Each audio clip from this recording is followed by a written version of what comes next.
Football clubs are starting to turn against people like me, people who go to football stadiums with a camera. Oh yes, over the past couple of weeks, two clubs from different sides of the world have introduced new restrictions restricting people from creating content inside football stadiums. Now, considering I've done just that, I've made videos all over England, Germany, across Europe, so I think it's time that we actually discuss this. At first we had Dynamo Dresden, what was that, about a week ago, 10 days ago, and over the last couple of days Boca Juniors have come out and also introduced restrictions as well. Now we need to take some of these headlines with a pinch of salt, of course.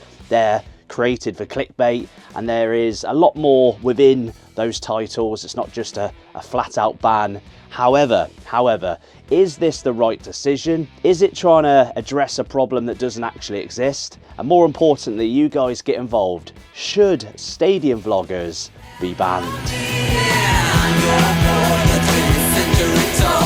Football vlogging has absolutely exploded over the last decade. YouTubers document away days, ground hoppers travel around the world, people film TikToks from the bloody terraces. You've got fan channel streamers, Instagram creators, OnlyFans creators. Football grounds? Surely not. And idiots like me who obviously rock up, eat a pie, rate the ground out of 5 and all that nonsense. But there is an important distinction here. When we rock up at a stadium, we're not trying to document the full 90 minutes, are we? Let's be honest, if you wanted to watch Swindon Town versus Cheltenham Town like I did last week, you're probably not going to rely upon a vlogger's DJI Osmo Pocket 3 that you're watching on right now. You're going to probably watch the highlights, aren't you? So we do need to differentiate from that. But there's a lot of points we're going to address, both for and against stadium vloggers. So I really want you to get involved in this, because even though I do go to games and I make videos, I'm also, believe it or not necessarily against some of the decisions made by both Dynamo Dresden and Boca Juniors, but more on that in a moment. Because as I said, a lot of us don't just document the game, we're documenting the whole day, everything around the actual match itself. For me, it's the pubs, the pie, the pint, the pin badge, the fans, the stadium exterior, the concourses, the celebrations. So let's try and avoid going round the same points. Let's start with Dynamo Dresden. Dynamo Dresden, I guess, to the English viewers. Now, this is a club often known for its slightly fearful ultras. Obviously, Dresden being located in what was former East Germany, the DDR or the GDR, again, if you're from the UK. A lot of these clubs from former East Germany are a lot more traditional, a lot more old school, and definitely a lot less welcoming to outsiders, as we found a couple of weeks ago in Magdeburg. Okay guys, before you go wild in the comment section, this was necessary guys, wasn't it? This was a tactical manoeuvre, Joel. Essentially we've been cornered 2 times, quite aggressively, by the ultras, so we need to blend in. The first guys were at least like... Yeah. They were nice about it, like, you shouldn't be here, and basically told us to move on, but the other last guys guy were just almost run It's always the us. short ones, Joel, isn't it? Nah, you can tell, like... Yeah, I'm not gonna play him up. you can tell which guys are tasty. Yeah. We just stopped at the wrong spot. Yeah.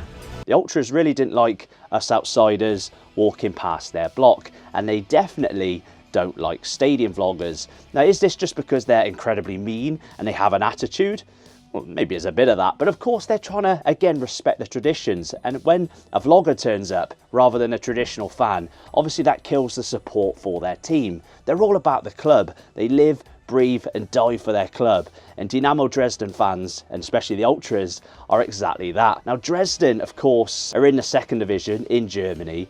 Now, their atmosphere is famous. Some of the atmosphere generated at the Rudolf Harbig Stadion is fantastic. We've been there on a non-match day. We've never actually been there on a match day, which is absolutely gutting that these restrictions have come in. But if we look at these restrictions, they're not saying that vloggers, not bloggers, are banned completely. They need permission. They need to get hold of the club. They need to speak to the club, because the ban comes with monetized content, which again is opening up another door. Because where do you draw the line between a guy who's just sat there filming a little bit on his phone just to put on his Instagram? He's not necessarily doing this as a job. He's maybe not even monetized. And how does a security guard or the club itself distinct or separate him with a vlogger with like almost 50,000 subscribers like what we've got, it's a very, very difficult thing to police and regulate. So I've got a feeling that anyone who rocks up with a camera is going to be targeted, because this happened way before these restrictions even came in. You've got a famous German vlogger called Benji who would go to football grounds and rate the stadium food. He was cornered by Dresden Ultras. He made a video about it, and obviously that made the headlines. So this has all been coming over a number of years. I think even though the two reasons Dresden have banned the vloggers, again, use the term loosely, comes for two reasons. One, again, it goes down to fan support, the ultras, and generating that atmosphere. They want the focus to be on the game, on the team, not for some guy just filming on his phone. It obviously affects the experience of the fans around them. Let's be honest, if you've rocked up and you're sat behind a vlogger and he's just talking to himself for 90 minutes, it's really annoying, isn't it? You don't necessarily want your face all over YouTube, so I fully get that. The second reason being the legal side of it. Let's not forget that us vloggers, to an extent, are kind of breaking the rules, because companies pay huge money for the TV rights to broadcast the action on the pitch. Now, again, most of us don't sit there with a perfectly 4K camera filming the whole game, so I don't feel like it's a direct conflict of interest. But still, technically, grey area. Is it a grey area? Are we breaching the agreement these TV companies have? Possibly, probably.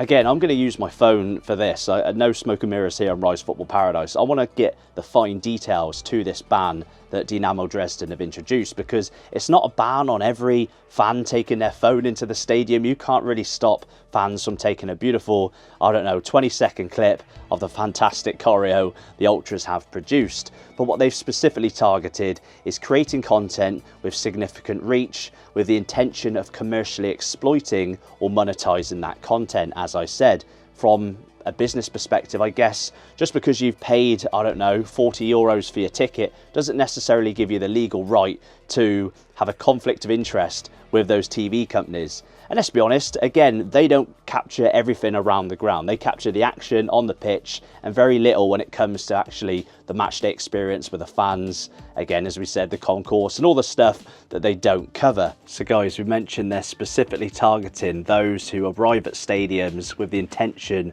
of monetizing their content. And I've always been quite transparent and honest with you guys. Obviously, this channel is monetized, and through that money, we get to explore and we get to travel football stadiums around the world. So it's also with thanks to sponsors like today's, you know it by now, Oxford Natural, who have once again sponsored another video here on Rise Football Paradise.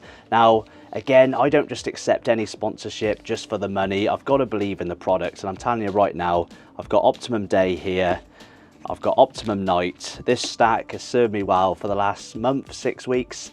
Now, although you might have seen, of course, some high-profile names in the football community have lost weight. We've got Robbie from Arsenal Fan TV, obviously former player Michael Owen. He's lost 35 pounds. Robbie's lost obviously a whopping 80 pounds. You might have seen him recently. He's literally half the man physically. He's more than the man he's ever been. Mentally though, he's absolutely on fire, Robbie. And not only am I dropping a few pounds as well over these weeks, I actually feel way better as well, because with help of Optimum Day, I have 3 tablets every morning.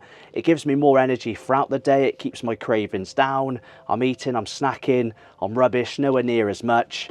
And you'll see me on Riders the 92. I still have my pie, I still have my pint. But again, the key, isn't it, guys, is everything in moderation, because throughout the rest of the week, I'm not eating pies, I'm going to be honest with you. Optimum Night, of course, I have this before bed. This gives me a really good night's sleep. I don't manage to get a full 8 hours very often. Obviously, I work as a driving instructor, but we've also mentioned the monetization of this channel. We're very close to going full-time on this channel as well.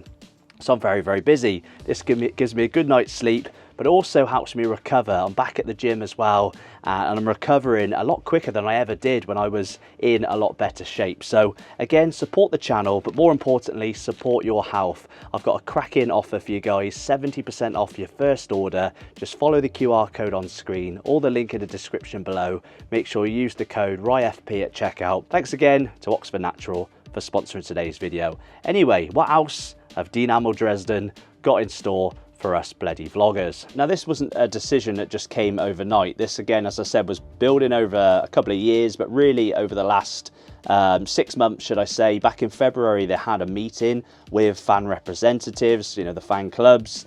And of course, those fan clubs and the club came together and they realized that, okay, these guys are coming to the stadiums, they're monetizing the content, and we don't see any of that money. That's point number one. Number two, as we said, TV companies pay a lot of money for the rights to these games. And again, in Germany, sometimes the highlights of these games can be quite delayed. Unlike in England, you know, 5 minutes after the final whistle, those highlights are straight away on YouTube. In Germany, it's not always like that. So these vlogs do get big time views because people are really hungry to find out what exactly happened in the game. Also, as we said, there's affecting the people around you.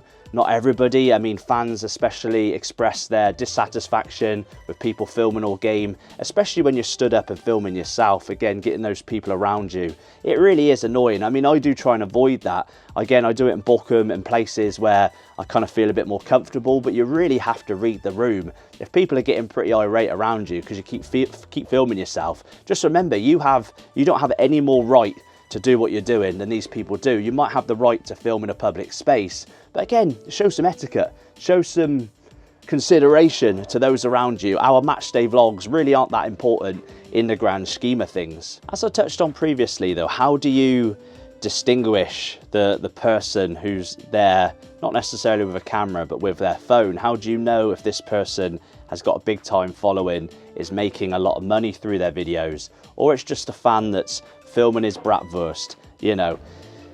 And again, can you regulate someone filming a bratwurst, filming a pint? That's not breaching these TV companies' rights, is it? It's completely different. So it's not just a black and white thing, vloggers and the TV companies. You know, that there's a lot of grey areas when it comes down to these new regulations. What if you rock up to Dresden's ground and you're not filming any of the match whatsoever? Maybe you're just, again, filming your food and drink. Maybe you're filming something in the concourse area. Again, very, very difficult, isn't it? Does Dynamo Dresden own the rights to my sausage, to my bratwurst? No, I don't think so.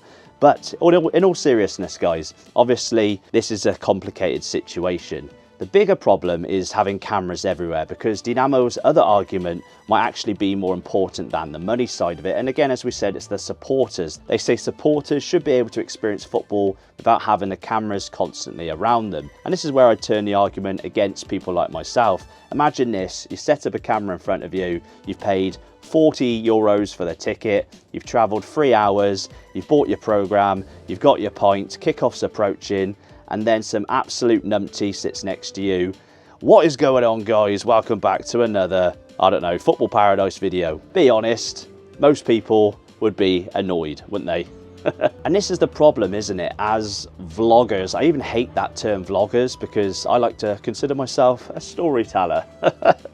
I'm not being snobby here, but we're all put in that same bracket, aren't we? And one idiot therefore represents the whole community. Because again, as someone who is a vlogger and who does try and be considerate of the people around them, I get really annoyed when people don't do that. I've been around other YouTubers, they're shouting, they're stood up, they're making a scene, they're getting in the way. And I'm not saying I've never irritated people along the way. Of course I probably have, especially after a few pints, but we really do have to be more considerate of the people around us, don't we? Some things that really annoy me: cameras held above people's heads for pretty much the entirety of the game, blocking someone's view, talking to the camera for half the match, Thogden, filming strangers from a few feet away, filming children, filming people who clearly don't want to be involved. And something I think YouTube's made considerably worse, we've just referenced Thogden, these over dramatic reactions. Let's be honest, somebody skies a shot, you know, 10 feet above the bar, and someone, maybe Thogden's, going, "Oh my God," when in reality,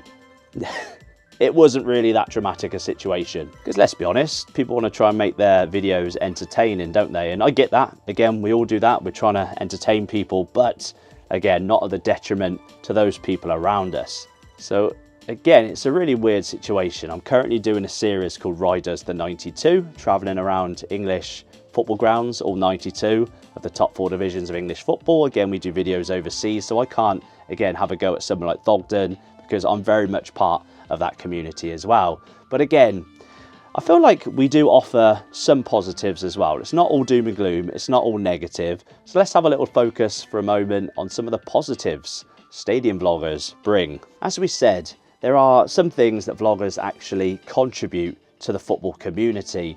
Traditional broadcasters show you the football, creators show you the experience. They make you feel something different than the standard big TV companies do. The train at 7 o'clock in the morning, the pub, the city, the stadium, the supporters, the food, the songs, the history, the absolute state of the toilets. We've had a few of those on the channel. The things that make football culture different from almost every other sport on earth. Now, be honest, as somebody who watches YouTube, you obviously watch YouTube, you're watching this video right now, are there grounds that have been brought to your attention through a YouTube video? I know there's definitely been that case for me. You watch a YouTube video, you see a stadium, you see an experience, maybe a fan base, and you're thinking, I want to experience that.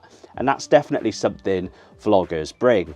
Again, it's a difficult one, isn't it? Because if people are buying up tickets from these big derbies, from these really popular games, and it means that the local fans can't get hold of those tickets, that's normally 9 times out of 10, 99 times out of 100, a negative situation. But if, for example, like us last weekend, we're going into a stand that is predominantly empty because it's a League 2 team, a 4th tier game, we're not taking a ticket away because there's plenty of tickets available, and we're putting eyeballs on these smaller clubs that don't often get that mainstream media attention. I think that's a really good thing because we're bringing, it's essentially free advertising for the clubs. They might watch those videos and be like, do you know what? I never thought of going to Swindon Town, to the county ground, but it looks all right, you know, let's have a day out in Swindon. So again, seems ridiculous, but it very much is the case. The amount of people that come up to me and say, I want to experience a Bochum game in Germany, just because of the videos we've done over in Germany at VfL Bochum. It happens all the time. Now, it is difficult to get seats at the Ruhrstadion,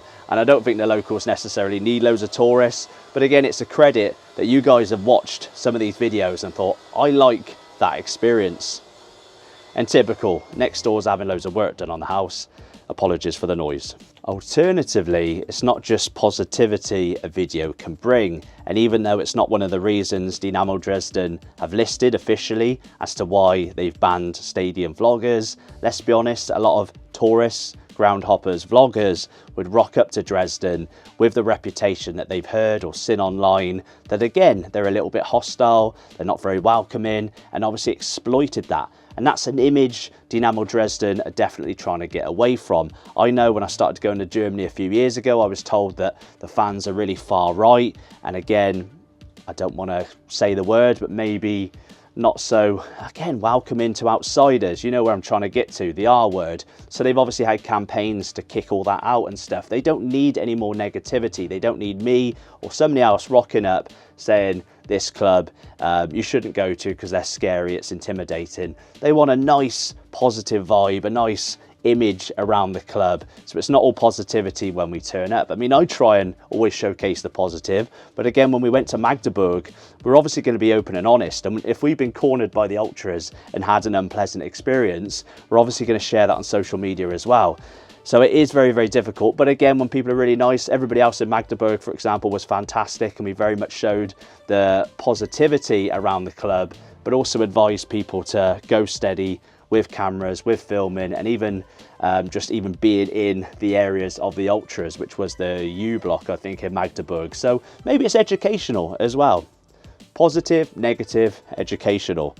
That's what YouTube brings in 2026. So obviously, as I said at the start of the video, it's not just Dresden who've introduced these new restrictions. Merely a few days later, a week later, Boca Juniors in Argentina have done pretty much the same sort of thing. You know, their kind of fine details are a little bit different. They're saying that if you're found making content from your seat, maybe you're a season ticket holder, you run the risk of being kicked out and having your season ticket revoked. Again, it more comes down to fan support and making sure your focus is on the pitch. But again, money talks as well, doesn't it, guys? So Boca Juniors, again, when it happened in Dresden, I said straight away, this will be the start of numerous clubs jumping on the bandwagon. I don't think it will ever come over to England, although I've experienced occasional difficulty at clubs like Chelsea and Manchester United. If you go with a camera outside Old Trafford, the security are a nightmare. So as much as this is commercialised here, the Premier League is obviously a big commercial entity, there are still filming restrictions here in England. But when it comes to matchday vlogging, I thought that it would very much start with the east of Germany. After Dresden, maybe Hansa Rostock, maybe Magdeburg, maybe Energie Cottbus. We've been there before and had a couple of issues. So I do feel like there's going to be a third added to that list very, very soon. Again, what do you think, guys? Do you think banning of vloggers inside stadiums is going to catch on and more clubs are going to jump on the bandwagon? I personally think they will. I just don't think necessarily in England. I just feel like we're so Americanized now, aren't we, that it's kind of become maybe not acceptable to everyone, but definitely the norm. Imagine 10 years ago, somebody rocking up with a camera. It would be a little bit unusual. You'd be looking at him like an absolute freak, like you have 3 heads. Nowadays, you're just like, yep, another bloody vlogger. So yes, I'm very intrigued, very interested how they're gonna police this. I know if you're walking around with an obvious camera, they're gonna say, put that camera away. I get that. But say you've got 2 fans or 2 people in a stadium. You've got person number A, let's call him Alex. He's there with his phone. He's filming, again, his pie. He's filming some atmosphere over there. He's talking in a little corner to himself. And he's just uploading it to his minor little Instagram account. He's not got many followers. And then you've got person number B, let's call him Ben.